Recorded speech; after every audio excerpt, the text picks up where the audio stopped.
When you set your goals, you have so much excitement and energy, but why is it the further away we get from that starting point, the more energy we end up losing? In this video, I'm going to share with you 5 tips that can help you stay focused on your goals to make sure that you have that excitement and you don't get distracted. Welcome back to the channel, and if you're new, my name is Ben Schwartz and I help people live a richer life both personally and professionally. If you're looking to live a wealthier life, make sure to hit the subscribe button. We've all been around New Year's where we've set our goals, and for some reason, after a week or two, we just lose our energy. We just lost the juice, and what is it we can actually start doing to make sure we keep a goal till the end? So here are the 5 tips that I personally use when I set goals to make sure that I'm going to follow them through and hit them. The first thing we need to do is we need to understand why we're actually doing what we're doing. Really getting clear on your why is going to be so important in terms of finishing the goal, because there's going to be the ups and the downs in terms of the goals that we're aiming to achieve, but understanding that there usually is a reason why behind it. And we can't just have the surface level why in terms of like, I want to make money, because there's usually something underneath that that's really going to help us do the things that we want to be doing. So making sure that we're actually digging real deep in terms of why it is we're spending our time and our energy on this goal is going to be something that's going to help us stay anchored in terms of what it is we're looking to do. So understanding your why is going to be there to help us keep us centered whenever we start to get a little bit distracted. My suggestion though is to understand why in terms of 5 to 7 layers deep. I've heard different ideas in terms of why it is we need to be going so deep, but usually there's so many layers underneath the reasons why we're actually doing when we set our goals that if we don't really understand and get to the core of it, then we're never going to really understand why we're actually doing it.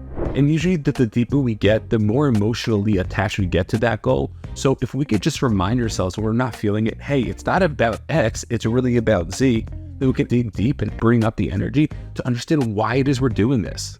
We're all doing something for a reason, and if we could really understand why it is we're doing it, it's going to help us make sure that we stay focused on whatever it is, because there's going to be so much more importance to the actual goals than on the surface level. I know certain people who actually write their goals down in their journals every single day just to remind them of why it is that they're doing what they're doing. And they also have notes all around their house or on their phone that's going to remind them about what it is that they're doing. Because they know if the more focused they can stay and the more they can remind themselves of why it is they're actually putting themselves out there. So when the time they're actually exhausted and tired, they're actually going to just be able to go back to why it is that they're doing it so they can continue doing whatever it is that they're doing. The second idea that we need to understand is that we need to stay disciplined. I have a whole other video in terms of disciplines and how we can set them and why they're important. But understanding that if we can actually be disciplined in terms of whatever goal we're looking to achieve, we're going to get there. Most people think it's more ideas that we need to understand, but yes, it's actually important to make sure we're taking the right steps. But as long as we're moving forward and as long as we're just taking the small steps every single day, we're going to be able to get and achieve our goals. Understanding we're going to need to have that patience in order to get to the goal is something that is extremely difficult, but recognizing that if as long as I do the small disciplines every single day, I'm going to achieve my goal without a doubt. And those days that you're feeling low energy and you're not in the mood, doesn't mean you need to be doing everything on your list, but there should be 1 or 2 things that every single day, no matter what, you're looking to do. So even if you're not feeling it, you could still do those things. So when you bounce back, you'll be okay because of the compounding of all the activities that you actually did. The more activities we put out, the more days behind us we have actually going to achieve our goals. For example, if you're starting to work out and you're just not in the mood or you don't have the energy or something came up and you don't have your 45 minutes to an hour to do an exercise, realize, you know what, maybe I'll just do it for 15 minutes a day. Because the fact that you can actually look to put it out there is going to be extremely helpful, because you're actually going to see that, you know what, I didn't miss a day, and that mentally is going to be a game changer for you. So know what those disciplines are and recognize what are the main important things, what are the key points that I need to start doing every single day no matter what. And if I can do those things, then I'll be able to make sure that I'm able to do the things that I'm looking to do. For me personally, I know that as long as I do my reach out every single day, my business is going to be okay. So getting creative and understanding the data in terms of what is working for you is going to be the thing that's going to usually be your discipline. Figure out what your discipline is and make sure that you're taking advantage of it every single day, just so you know that you're actually going to get and reach the goal that you're looking to achieve. The third idea is to understand that although we set our goals and we want to reach our destination, it's really not about the destination, it's more about the journey. You see, when a team wins the championship, yes, there was this pinnacle of this day that's going to be the day that they actually succeeded, but what they're going to look back on is all the hard work that they put in beforehand. Most people achieve the success that they're looking for, and then there's usually just some other success that they want. So understanding that the journey is going to be the thing that you remember, the ups and the downs is going to be that part, it's going to be extremely helpful for you to be able to see what it is you're looking to do. I kept telling my wife when business wasn't going so well that this is going to be the story that we're going to remember. This is the mindset, this is the attitude, these are the things that I went through during the times when things weren't going well that actually allowed me to be successful later on. So remembering and trying to enjoy the journey as much as possible is going to be extremely hard, but understanding that that's really the point. I speak a lot about this in my masterclass in terms of trying to live a meaningful and fulfilling life, and really understanding the journey is a huge part about that. Feel free to take a look at the description in order to see more details about that.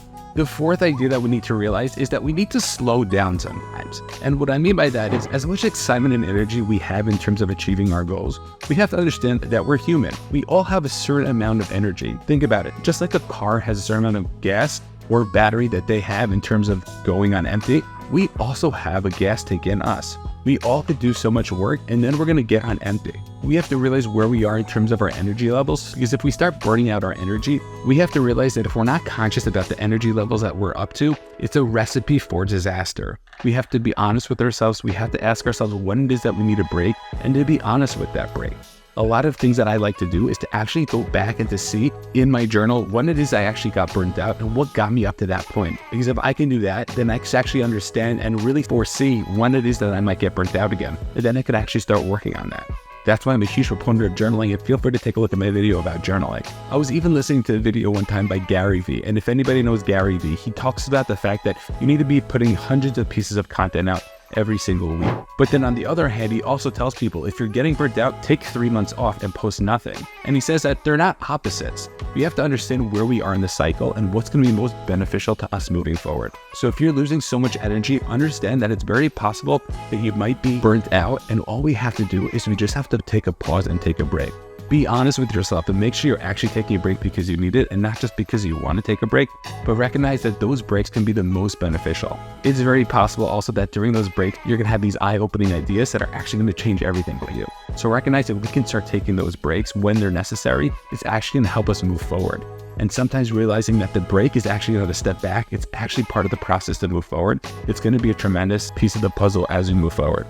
The fifth idea is to recognize that we have our own human needs, and there's really two parts to this. On the one hand, we have to have fun and be playful. If we're being too serious about doing all of our work, what's going to end up happening is we're going to be spending so much more energy. If we don't have anything else we're looking forward to be doing, other hobbies, other things that we're excited about, so then all we're going to do is we're just going to burn ourselves out. We have to understand that there's so much more to life in general, and if we're only focusing on one thing, it might be a key to burnout. So recognizing that we all have different areas of our lives, and what we have to do is we actually have to understand what it is that we're doing and where else we can bring in our energy.